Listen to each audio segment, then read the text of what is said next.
যে গণভোটে যে 4টা পয়েন্ট আছে, একই সাথে 2টা ভোট। এর আগে জামাত বলেছিল যে আমরা একদিনে 2 ভোট চাই না। এখন তারা রহস্যজনকভাবে নীরব এবং একই জায়গা একই ইসে 4টা পয়েন্টের একটা হা অথবা না ভোট। এটা কিন্তু প্রত্যেকের জন্য এটা মেনে নেওয়া সম্ভব না, প্রত্যেকের সব দলেই। তো সেইখানে কিন্তু সব দলই নীরব নিশ্চুপ হয়ে আছে।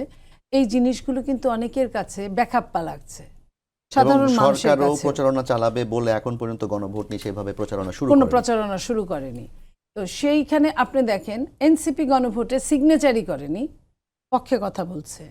জিনিসগুলো কেমন এলোমেলো অগোছালো লাগছে না, যে যারা এত আন্দোলন করলো তাদের জন্য এই গণভোটের ব্যবস্থা, অথচ তারা এখন পর্যন্ত সিগনেচার করে নাই। কিন্তু তারা জুলাই সনদের কথা জুলাই সনদের কথা, জুলাই সনদটাই তো আপনার পরবর্তীতে এই গণভোটটায় আসছে, যেটাই সিগনেচার করা হয়েছিল সব দল মিলে, প্রায় অনেকটি দল 30টার মতো। সেটাই কিন্তু সরকার কিন্তু সেটা ঘোষণা দেয় নাই, সরকার আলাদা পেপার ঘোষণা দিয়েছে। সেইখানে বিএনপি সহ আরও অনেক দলেরই আপনার অভিযোগ ছিল, কিন্তু সেখানেও সবাই চুপচাপ।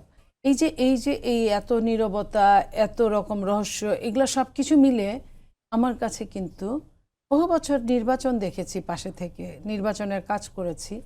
আমার কাছে এইবারের নির্বাচনটা একটু কেমন যেন মনে হচ্ছে।